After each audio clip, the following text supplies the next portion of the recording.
शाम तक जिएंगे। क्यों भाई, पक्का है किसी को? अब पता नहीं शाम तक जिएंगे कि नहीं, तो हम क्या संकल्प करें? हमें तो यही कि प्रभु जैसे चलावे वैसे चल रहे।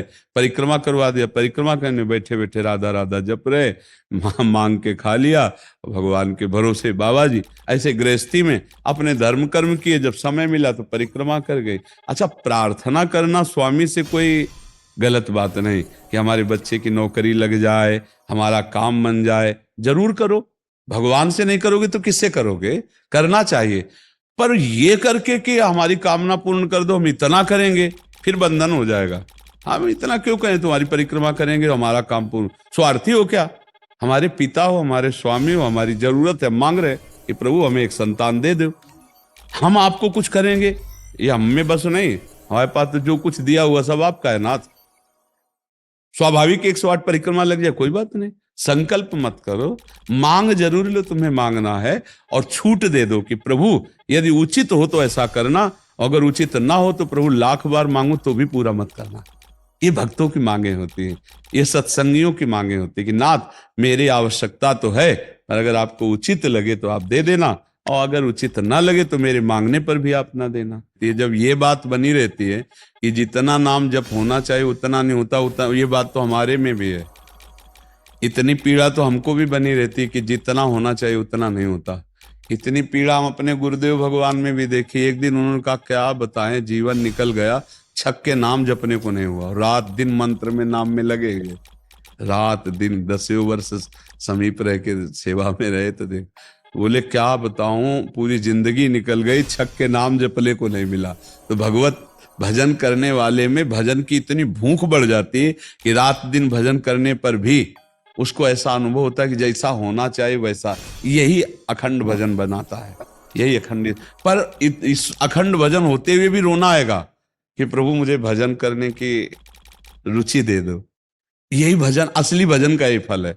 भजन करते हुए भजन की इतनी भूख होना कि भगवान से भजन ही मांगना कि प्रभु मुझे भजन करते। अभी वो भजन नहीं होता जैसा प्रेम से होना चाहिए। हर एक महात्मा को, हर एक भजनानंदी को अनुभव होगा, और ये अगर हुआ तो भजन अखंड होने लगेगा। क्योंकि हम जिसकी पीड़ा महसूस करते हैं उसको हम भूलना कैसे बर्दाश्त कर पाएंगे? तभी वो अखंड स्मृति कर पाता है। और जो संतुष्ट हो जाता है भजन में, वो भजनानंदी नहीं होता। जो भजन में असंतुष्ट और भोगों में संतुष्ट रहता है वही भजनानंदी कहा जाता है।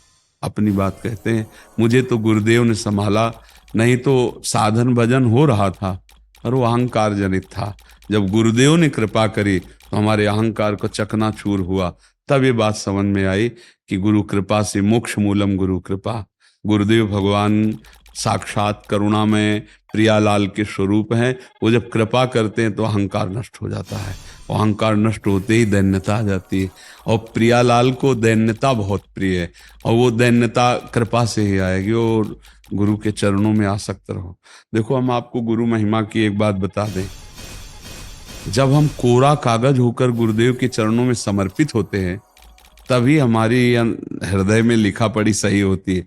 हम लोग क्या होते हैं, पूरा कागज रंगे हुए पहुंचते हैं और अपनी बुद्धि लड़ाते हैं गुरुजनों पर, इसीलिए हमारा काम बन नहीं पाता। यदि हम बच्चा बन के गुरु के चरणों में जाएं, जैसा बोले वो वैसा करने लगे, तो गुरु को भी पता नहीं चलेगा। ऐसे शिष्य की उन्नति हो जाएगी अध्यात्म की, क्योंकि उसने उनको भगवान माना है। देखो, एक हम प्रसंग कई बार सुना चुके हैं। एक उड़िया बाबा ने सुनाया था प्रसंग कि एक बंगाल के भगत के मन में आया कि मैं गुरु बनाऊं।